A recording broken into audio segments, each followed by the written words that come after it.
Al-Faluja was a Palestinian Arab village in the British Mandate for Palestine, located 30 kilometers northeast of Gaza City. The village and the neighbouring village of Iraq al-Manshiyya formed part of the Fallujah pocket, where 4,000 Egyptian troops, who had entered the area as a result of the 1948 war, were besieged for 4 months by the newly established Israel Defense Forces. The 1949 Armistice Agreements allowed for a peaceful transfer of those areas outside Gaza to Israeli control, allowing Egyptian troops to remain in Gaza.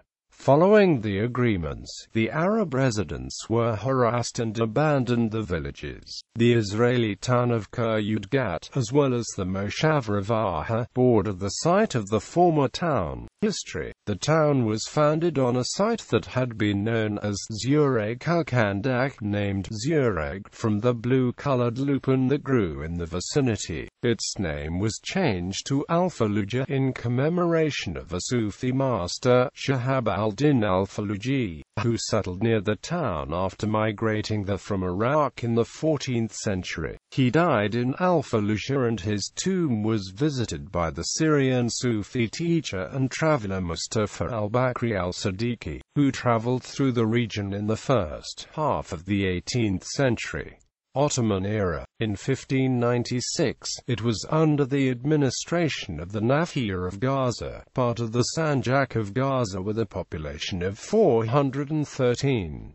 It paid taxes on wheat, barley, sesame, fruits, vineyards, beehives, goods, and water buffalo. Victor Guerin visited in 1863. In the late 19th century, Al-Faluja was surrounded on 3 sides by wadi. It had 2 wells and a pool to the east, a small garden patch to the west, and the village houses were built from adobe bricks. British Mandate era. In the 1922 census of Palestine conducted by the British Mandate authorities, Al-Faluja had a population of 2,482, 2,473 Muslims, 3 Jews and 6 Christians, where the Christians were all of the Orthodox faith. The population increased in the 1931 census to 3,161, 2 Christians and all the rest Muslim, in a total of 683 houses. The nucleus of the village was centered around the shrine of Sheikh al-Faluji. Its residential area began to expand in the 1930s and eventually crossed over to the other side of the wadi, which henceforth divided Al-Faluja into northern and southern sections. Bridges were constructed across the wadi to facilitate movement between the 2 sides,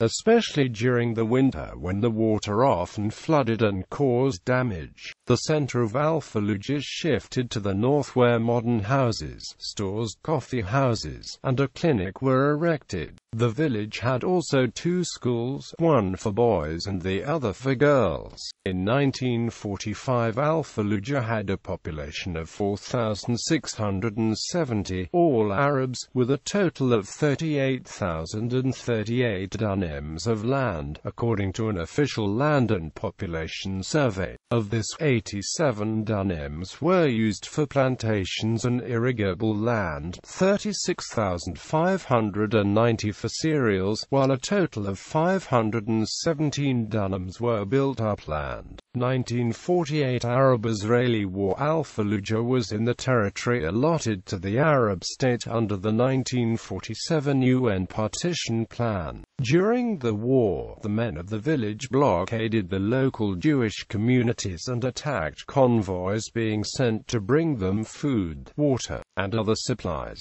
On the 24th of February 1948, the village was attacked by Jewish forces. A battle between Jewish forces and villagers in Al-Faluja on the 14th of March 1948 left 37 Arabs and 7 Jews dead, as well as scores of Arabs and 4 Jews wounded. Israeli sources at the time told the New York Times that a supply convoy, protected by armored cars at the Haganah, had to fight its way through the village. A Haganah demolition squad returned later in the day and blew up 10 houses in the village, including the town hall. Egyptian forces crossed into the former Mandate on the 15th of May 1948, and a column of them were stopped by the Israelis near Ashdod. This column retreated to and encamped at Al-Faluja and Iraq al-Manshiyya, the so-called Fallujah pocket. Between late October 1948 and late February 1949, some 4,000 Egyptian troops were encircled here by Israeli forces. Armistice Agreement. As part of the terms of the February 4, 1949 Israel-Egypt Armistice Agreement, the surrounded Egyptian forces agreed to return to Israel.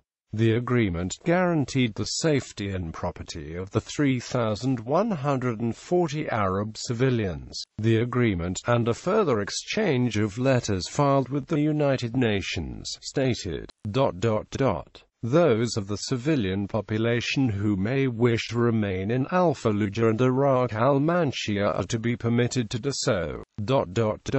All of these civilians shall be fully secure in the persons, abodes, property and personal effects. Post-armistice events. Few civilians left when the Egyptian brigade withdrew on the 26th of February 1949, but Israelis promptly violated the Armistice Agreement and began to intimidate the populace into flight. United Nations observers reported to UN mediator Ralph Bunche that the intimidation included beatings, robberies, and attempted rape. Quaker observers bore witness to the beatings. Quote, Jane Smith has bandaged 6 men. The worst case was a man with 2 bloody eyes, a torn ear, and a face pounded until it was blue.